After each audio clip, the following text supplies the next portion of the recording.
All right. So, yesterday I started talking about a new concept that I call cooking without recipes. Now, what does that really entitle and what does that really mean? Does that mean throwing away all the recipe books and doing without? Not really. It means while they may be a starting place, it's not about following a routine step by step, item by item, and line by line. Uh, I think that takes away our creativity. I also think it assumes or relies on the consistency that we don't necessarily have. What do I mean by that? Let's say you have a recipe from someone who came before. Could be a few generations old. Did they have the same cookware? Did they cook in the same kitchen with the same equipment? Did they live in the same house with the same weather that you have now? You understand what I'm saying? All these factors change how a recipe is going to come out, right? If you set an oven for 350 degrees, you can go to 100 different ovens and monitor it over time and get a different graph of temperature. And you could add, I call them heat sinks. I have a really heavy pizza stone that I keep in my oven to maintain more of a stability because it's a good heat sink. There's all kinds of parameters within consistent cooking that really doesn't happen if you move locations. So if you read a cookbook and say, I'm going to follow this exactly word for word, it's not necessarily going to come out the way that whoever created it did. And remember, most recipes and cookbooks were created over a period of time with countless different tests, example, trials to fine tune it so that they could duplicate it each time. A lot of recipes were done in a commercial kitchen. Do you have a commercial kitchen? Whole different cooking experience. So, where I'm going with this is, I'll use myself as an example. I read a ton of recipes, and then I get in my kitchen and cook with feeling. Create with that comes from here. And somebody asked me once, does it come out every time? Yeah, it comes out every time. Now, was the outcome exactly what I expected going into it? Not always. Have I ever done something that I thought was, I don't want to say bad, less than good? Yeah, probably. Do I remember them? Absolutely not. Did I learn something from that? Almost always. I have been I've changed my cooking on TV watching habits lately. And I started watching David Chang, who is on Netflix, who, with one tiny exception, has that spirit of cooking that I like to follow. He doesn't use recipes. He knows what people have done in the past in different places in similar situations, and he just goes off and does it on his own. That's what I do. I throw stuff in the pot and see how it comes out. I am a huge believer in reading the labels. You know, back in the day when I was in the computer industry, we had an acronym, RTFM.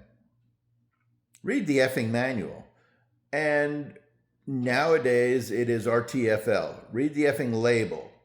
Make sure what's in the package or however, whatever you're buying or using only has things that you want. I forget where I was. I saw an article or something about canned tomatoes. A lot of canned tomatoes in this country produced, I hate to say cheaply, because they're not always cheap, but they use chemical additives to try to stabilize the tomato product.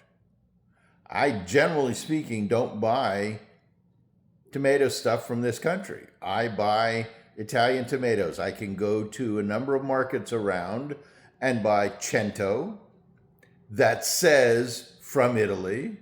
I can buy Mutti, M-U-T-T-I, which says from Italy. I can buy the one in the red box, which says from Italy. I like Italian tomato puree.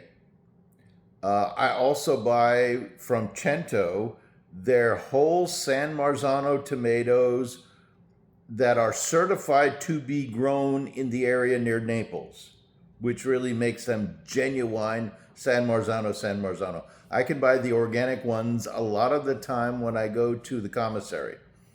As a disabled vet, I have access to military-based commissaries, so I get to go.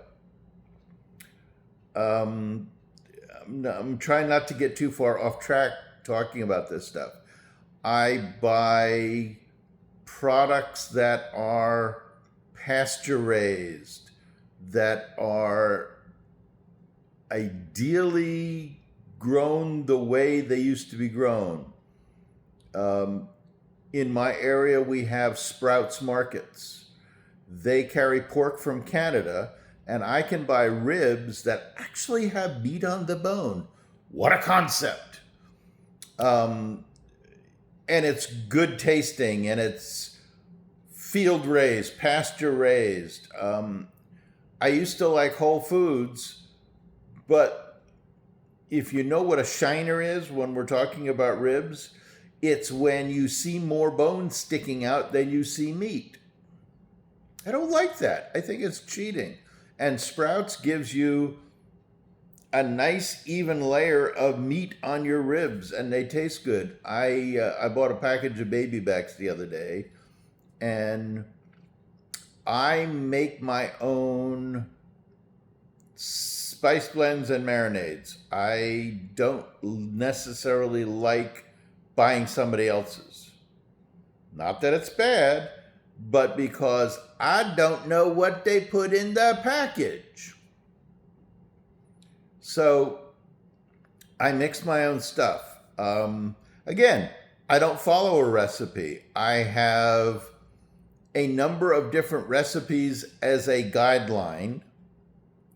And I look in my pantry and I add stuff to the mix. And then I put it in a bowl. I buy my kosher salt from Diamond Crystal. They're the ones that dry the salt in flakes, as it should be. The other brand that's way too easy to find, and I'll give you a hint, it has a picture of the girl with the umbrella. Their kosher salt really doesn't qualify in my mind as kosher salt because they form it into a block and then they have a machine that shaves it down into sort of flakes, but not really flakes. So again, I'm getting off the track a little bit here. I keep frozen vegetables on hand because frozen corn, frozen peas are always picked fresh, ready to eat, high quality, and quick frozen. So they're as if I could go to a quality farm and buy the stuff and have it, and it's frozen. I also keep, when I can find them, baby Brussels sprouts. I like them. And I keep cut okra frozen on hand all the time because I like it. Now, just as an aside, I take the frozen okra and put it in a frying pan with a little bit of fat. Sometimes it's butter. Sometimes it is olive oil. Sometimes it is avocado oil. Sometimes it is chicken fat that I keep in the fridge. I also carry pork fat in the fridge. But I saute it a little with just a pinch of salt, not a lot.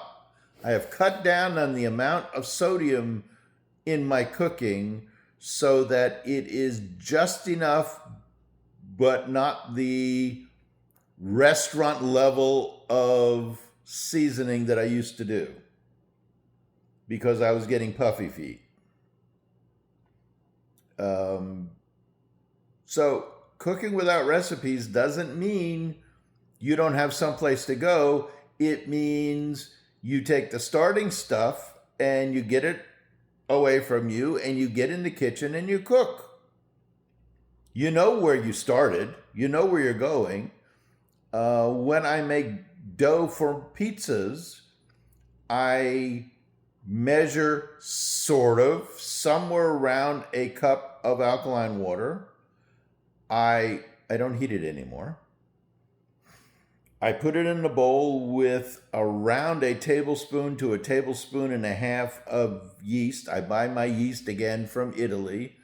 I buy Caputo yeast because I like the taste of it better. I don't like the taste of the packets of stuff that you can buy in any grocery store, either brand. I don't like the taste.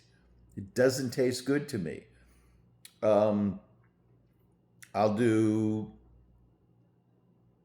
Actually, lately I've done it a cup of water, a good heavy cup of flour, and a light teaspoon of yeast. Mix it up, sit on the counter in a covered bowl at least overnight, if not longer. It makes a poolish, Poolish. It is, if you're into cooking and baking, it is one of the sort of precursors to making a sourdough starter. But I get enough out of it that I take all that wonderfully gooey mess, throw it in my stand mixer, and add the rest of the yeast that my recipe sort of wants. And I add flour, and I'm buying Caputo pizza flour now. And I get it on Amazon. It's in a blue package. It's nice. I also buy their red package one sometimes. And I mix the dough until it's not as sticky as it was and has a texture that I've learned to recognize as being the one. Now, are you going to figure this out the first time? Maybe not. So what? You don't learn stuff by doing. And who was it that said, we learn more from our mistakes than we do from our successes? It is so true in cooking. So stop following recipes step by step and just get in there and do it. Because in the end, it's up to you and only you. My name's Don Silver and you're not. And this is all about the fun of cooking and cooking without recipes.